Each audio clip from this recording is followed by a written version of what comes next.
Welcome everyone to Monday Match Analysis. I'm Gill Gross. This is the 2023 Monte Carlo Masters preview.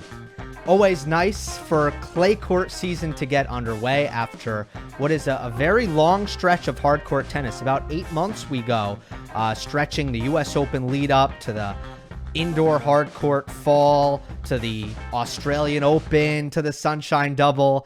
Now it's always a nice breath of fresh air to get the clay, and a great way to start is Monte Carlo, the most beautiful tournament of the season. Rome might be second place, but Monte Carlo takes the cake for me. Also, the slowest clay court event of the entire swing. It can get a little bit funky because of players differing in their preparation.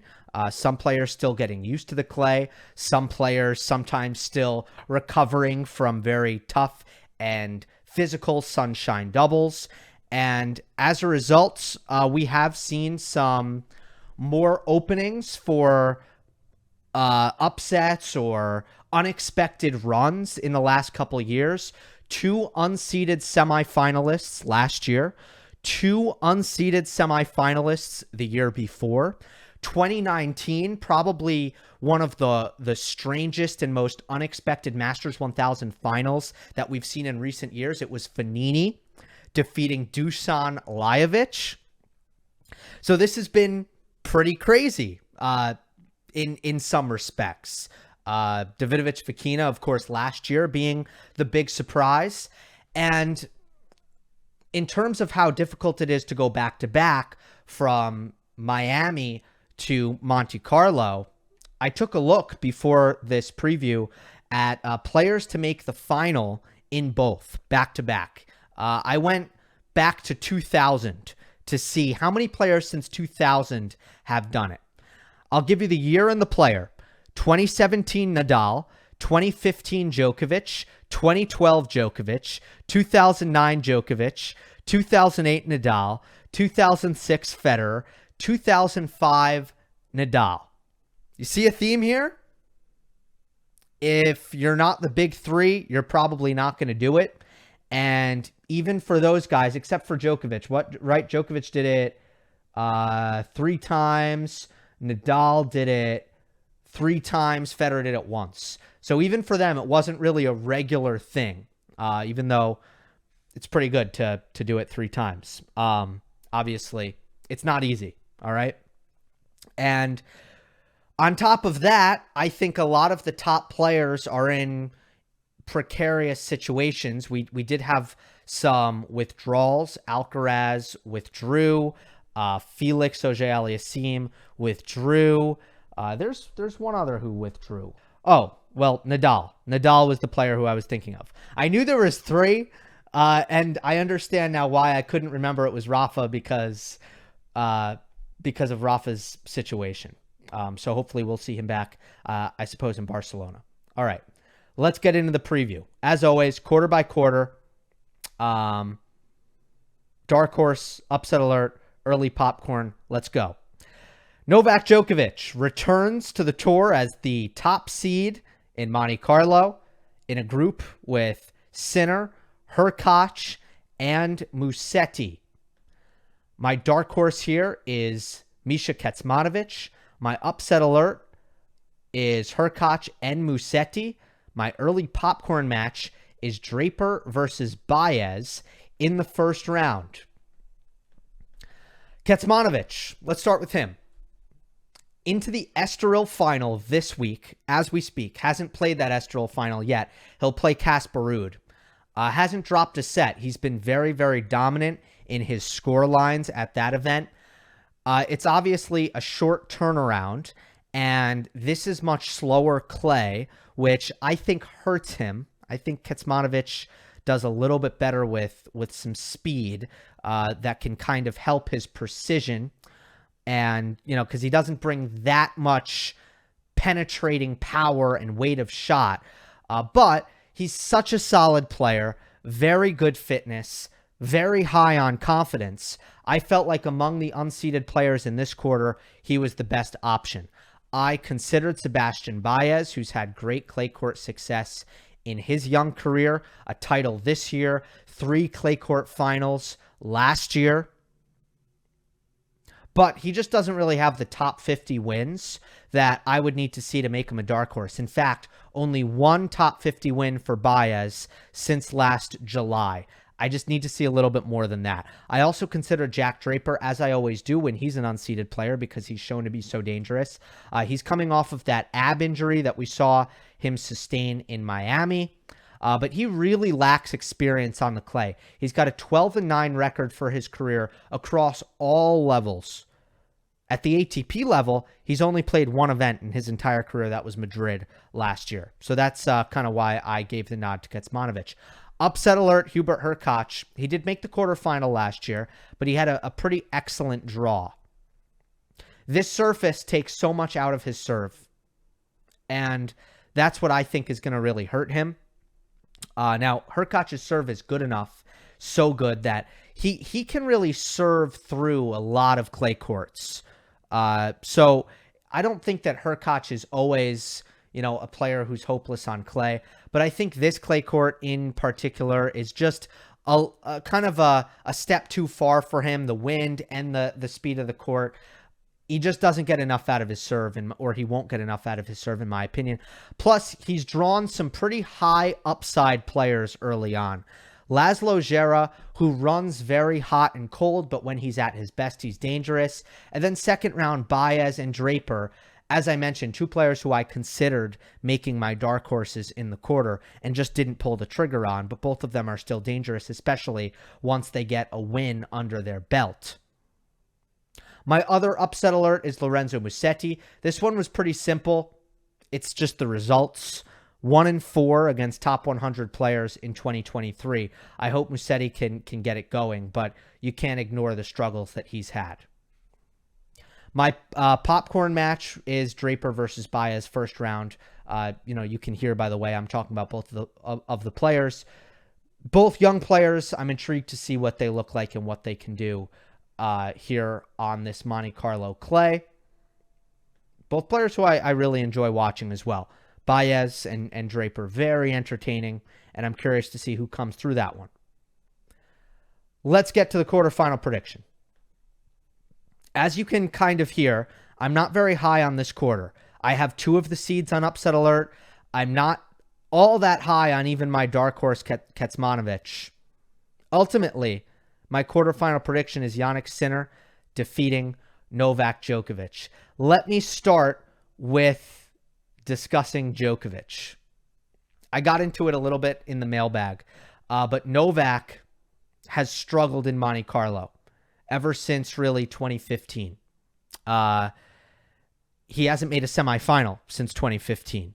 He's lost his second match to Dan Evans 2 years ago, and his first match against Davidovich Fokina last year. And it's come down to fitness. It's been the same thing where he's missed the Sunshine Double. He's come to Monte Carlo without matches under his belt. He hasn't had good cardio, and Monte Carlo requires that kind of fitness because you are not going to get easy offense. The serve is not going to do a lot of damage. The points are going to be long, and Djokovic hasn't been able to display the rally tolerance necessary. Now, I think that his draw is good enough where I have him getting back to the quarterfinal.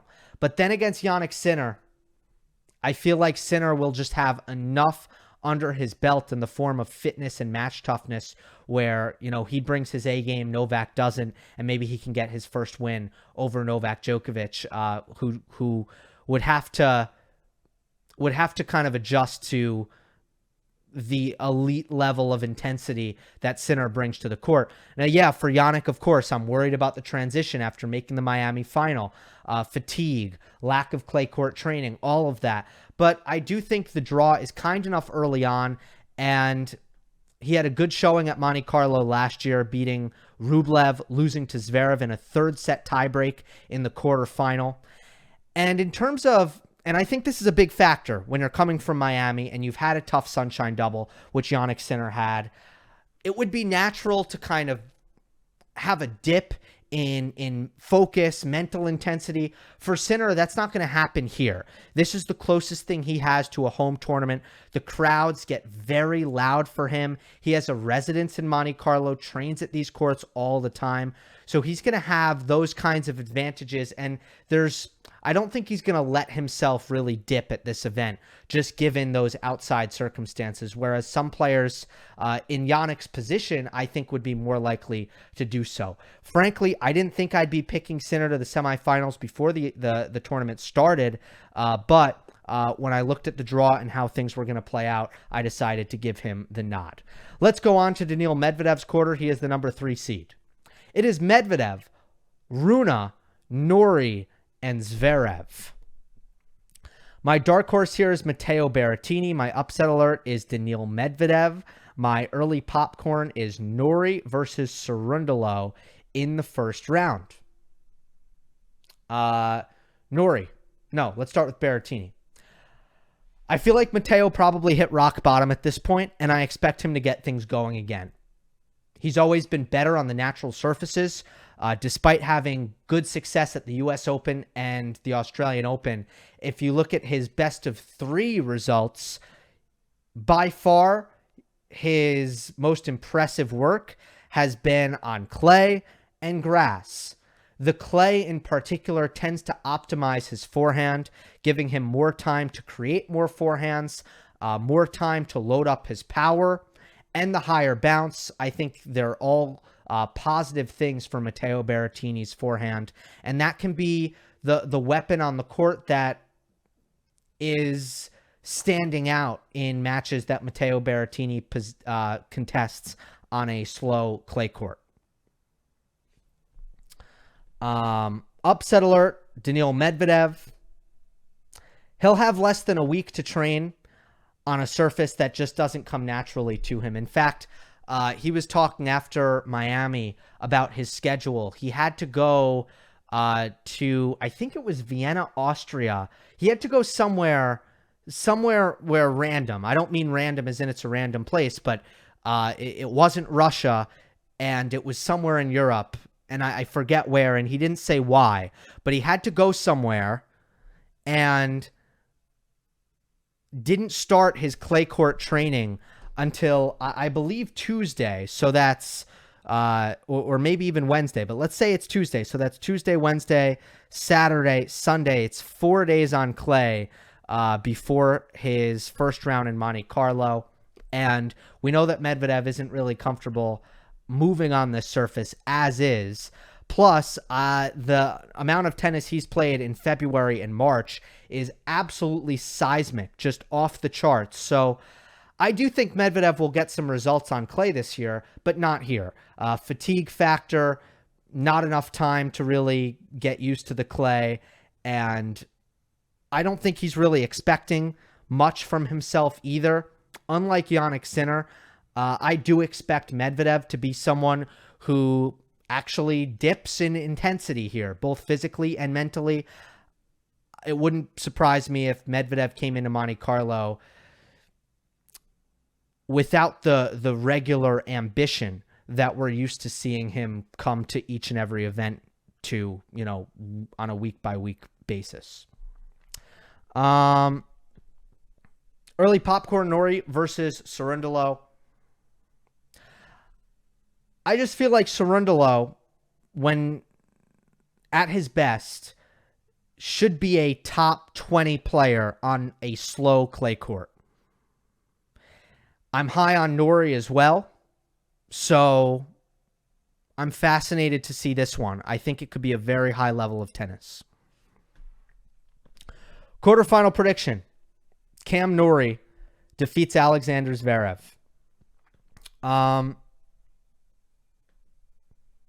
I do want to mention Rune. I'm curious to see if Holger Rune adjusts his game here. Monte Carlo will not reward hyper-aggressiveness at all. He needs to work the point and stay consistent. And that has not been the style of tennis that he's been playing as of late. And I'm wondering if the change in surface is going to kind of nudge him in that direction, or if he's going to continue to really play that hyper-offensive style. I'm not sure, but I'm going to sit back, wait, and see, and I'm not really predicting much for Rune here at Monte Carlo. Zverev has had decent success at Monte Carlo, but that being said, it's been his least successful clay court Masters. He's been incredible in Madrid. He's been good in Rome. Monte Carlo, a couple of semifinals in his career, but nothing crazy. I still don't feel like I have a great read on Zverev. I was surprised at his loss in Miami to Taro Daniil. Indian Wells was somewhat encouraging with the tight third set tiebreak loss to Daniil Medvedev, who would, of course, go on to make the final. So I don't really know. Again, it's kind of tough with Zverev, but I do think that it's kind of time for him to get back. The signs until Miami had been positive, nothing but up and up and up and up. I think at some point over the course of this clay season, Zverev's going to come through with a really big result. But I went with Cam Norrie, who played the Golden Swing this year, so he'll have more clay court reps than most of the top players under his belt. It's interesting. I don't think Norrie is known as a clay court player, but for his career, clay is his highest win percentage. I think the work that he's done making his forehand more dangerous is really going to help on this surface, already has helped on this surface.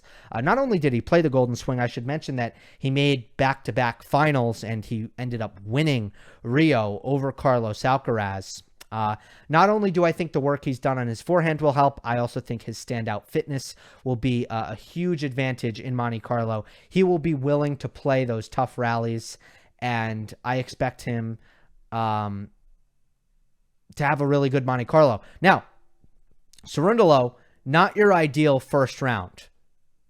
Quite scary, quite dangerous. So keep an eye out for that one. It's why it's my early popcorn. But I do have Norrie coming through. Casper Ruud's quarter. He's the number 4 seed. With Andrei Rublev, Karen Khachanov, and Alex de Minaur. My dark horse here is Alejandro Davidovich-Fokina. Upset alert is Karen Khachanov. Early popcorn is Alex de Minaur versus Andy Murray first round. Oh no, I just showed you my quarterfinal by accident. Hopefully you guys missed it. I'm going to pretend that you didn't see that. All right, Davidovich-Fokina, the dark horse. 8-2 lifetime in Monte Carlo. Defending finalist. Both of his losses here in his career have come to Stefanos Tsitsipas. He's got 3 top 10 wins in his career. 2 of them have come at the Principality. It wouldn't shock me if he got to the semifinal again, but at the same time, he hasn't made a semifinal since he beat Grigor Dimitrov at this event last year. So if you just look at kind of the math or the odds, it's likely that Davidovich-Fokina loses a lot of points this week, doesn't return to the semifinal, because it would be quite novel if his powers were so much stronger at Monte Carlo that he has the ability to consistently go deep here when he's not able to consistently go deep at any of the other, I was going to say Masters 1000 events, but really just events throughout the year. I mean, Davidovich-Fokina is not someone who week to week has made semifinals, as I just mentioned. He hasn't made a single one since Monte Carlo. So it would be strange if he just did it again here. Now, I do think he loves this event. He loves the court speed. He uses his athleticism and his power really, really well here. So he's a dark horse. He's by far among the unseeded players, the player who I feel is most likely to make a run. But that said, it's a dangerous week for him from a points standpoint. That's for sure. Upset alert, Karen Khachanov, 4-6 career record at Monte Carlo. Not all that impressive. He can seem a little bit lost trying to create offense on surfaces that don't reward his linear power. Plus, he made the final weekend in Miami. One of those players who I think might be a little bit short on preparation. Early popcorn is de Minaur versus Andy Murray first round because, of course, would you expect anything less? No, you wouldn't. Quarterfinal, Andrei Rublev defeats Casper Ruud. Ruud has finally gone on a run here in 2023 in Estoril. He's made the final there. I'm not completely convinced by his level. Certainly positive signs, signs that things are going in the right direction for Casper Ruud. But he did drop a set to Quentin Alice. He dropped a set to Joao Souza as well. A good win over Sebastian Baez for sure. But Ruud needs to show me a little bit more until I'll be ready to really back him at an event like this. Andrei Rublev, on the other hand, made the final here 2 years ago in Monte Carlo. Also a guy who came off to a slow start in 2023, but I do feel he's found himself since Dubai. His Sunshine double losses were to Nori and Sinner, so nothing to be ashamed of there. And he plays Ruud really well. He's able to dominate court position and attack the backhand. He actually beat Casper Ruud in the semis in 2021 when Rublev made the Monte Carlo final and ultimately lost to Stefanos Tsitsipas. Let's move on to Stefanos Tsitsipas's quarter, speaking of the devil. He's got Taylor Fritz, Francis Tiafoe, and Borna Coric. My dark horse here is Grigor Dimitrov. My upset alert is Tsitsipas. Early popcorn is Tiafoe versus Lehechka in the first round. Dimitrov, two-time semifinalist in Monte Carlo. It's his best Masters 1000 by win percentage. It is tough to finish against him with his athleticism on this slow surface, but sometimes it's kind of tough to figure out what kinds of conditions actually suit Grigor Dimitrov. And sometimes it feels like the events that he plays best at is just the events that he likes. He does live in Monte Carlo, so maybe that's something. Maybe there's something there. A lot of players live in Monte Carlo, and some of them do well and some of them don't. So it's certainly not a distinguishing factor, but Dimitrov tends to have a couple of events that he really loves. Rotterdam, Indian Wells, Monte Carlo is one of them. Tsitsipas, upset alert. First of all, this is his best event. Tsitsipas has won 2 big titles in his career, both of them Monte Carlo. 2 Masters 1000s in his career, both of them Monte Carlo. He's back-to-back champion. But I'm not clear on what the plan is for the shoulder to get better if rest isn't part of the equation. Now, I don't want to be speculative. I'm not a doctor, but I don't understand how the shoulder could get better if he just kept playing on it. And that's why he's upset alert for me. I just have concerns about that backhand, which, you know, he could flatten it out and swing pretty fast, but he couldn't really finish the way he wants to normally finish. That's what was causing him pain. And because he couldn't really finish up high, he couldn't put topspin on the ball. He could kind of come through it flat. I was critical of Tsitsipas playing Indian Wells, and I just want to put a thread on what's kind of happened or what happened in March. I criticized him based on what he said before the tournament. Before Indian Wells, what he said made no sense to me. He was like, right now the priority is focusing on clay, and I have no chance to do well. And he didn't say anything. He didn't really say much else. And I'm just like, what? That makes no sense. So I critiqued that. Then before Miami, he actually told the truth. He told the truth, which is that he didn't want to play Indian Wells. He didn't want to play Miami. And he felt his hand was forced by the rule book. His agent, and I guess his team, you know, I don't want to just put it on his agent, but they felt that they might get sanctioned / punished by the ATP if they pulled out of Indian Wells and Miami. There are some strict rules if you're a top 30 player who is less than 31 years old, has been pro for less than 8 years, and has played less than 600 matches. There are strict rules about playing Masters 1000 tournaments. And there is language in the rule book about potentially being suspended from the Masters 1000 that you did best at from the previous year if you don't play, if you withdraw from a Masters 1000. A mandatory one. Monte Carlo is the only one that's not mandatory, so you're allowed to pull out of it. Now, there are examples of players clearly finding a way out of this rule, and I don't think that this punishment has been implemented ever. I don't think anybody can find an example of the ATP actually sanctioning a player for pulling out of Masters 1000. But Tsitsipas and his team were concerned about this, so they played anyway. Ultimately, I find the whole situation rather unfortunate.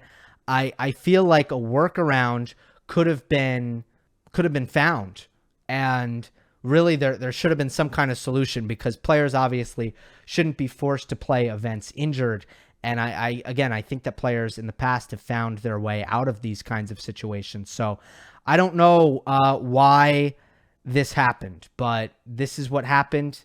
They were concerned that if Tsitsipas didn't play Indian Wells in Miami, that he would not be allowed to earn points / play Monte Carlo. All right. Popcorn match here, Tiafoe versus Lehečka.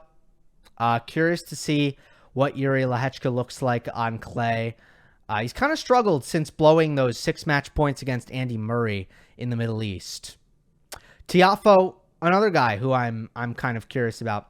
He surprised me at Indian Wells. I didn't think those conditions would suit him, and he made the semifinals. So I will be intrigued to see how he does. But he played Houston. He's playing Houston, I should say. That's not a good sign for Monte Carlo, especially the change in time zone is particularly brutal when you're traveling from the United States to Monaco, and you have to kind of play on short notice. Not great. Quarterfinal prediction here is Taylor Fritz defeats Stefanos Tsitsipas. Look, first of all, what Tsitsipas did show us in Miami is that even without a backhand, he can be quite dangerous. He can beat a lot of guys. And that should be true, especially in Monte Carlo, where he can use his legs to create a lot of forehands anyway. But I feel that Taylor Fritz is going to have a great showing here and be a level too high for a Stefanos Tsitsipas if his backhand is as compromised as it has been, which, again, I don't really see a reason why it's going to get better unless he rests it. Again, I'm very confused about the plan here for Stefanos and the rest of the clay court season. I continue to monitor it, and I will continue to monitor it. I hope that it magically heals. I just don't understand how something just heals when you continue to play on it. All right, I'm beating a dead horse. So that's kind of why I have Taylor Fritz. More on Fritz right now. He started prioritizing clay in 2019. The extra time, the high bounce is great for his forehand. It's why he's played so well at Indian Wells. At this point, I feel his fitness and his rally tolerance is good enough to succeed here. It wasn't for a long time. He was a junior Roland Garros finalist. He's got a 5-3 record at Monte Carlo. He made the quarterfinal last year. But the truth is, we haven't really seen Fritz 2.0 on clay. Taylor Fritz became a different player fall of 2021. That's when he made a leap and started playing like a top 10 player. But since the fall of 2021, the only clay event he's played is Monte Carlo 2022 because he got injured. So I really feel like he's going to surprise some people. Because we haven't seen the improved version of Fritz on clay, He's still not really thought of as a clay court player, but I think in a lot of ways the clay actually does help his baseline game. I think Taylor's going to surprise some people. And in general, he's been so consistent with his level this year, and he's really impressed me.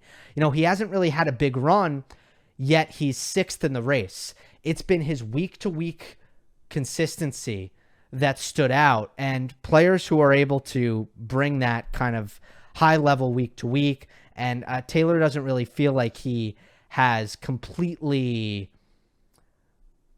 found the A-plus game yet. It's going to come.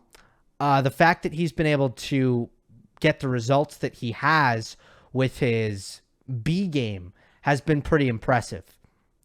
He did not play Houston like his American counterparts, like a Tommy Paul, like a Francis Tiafoe.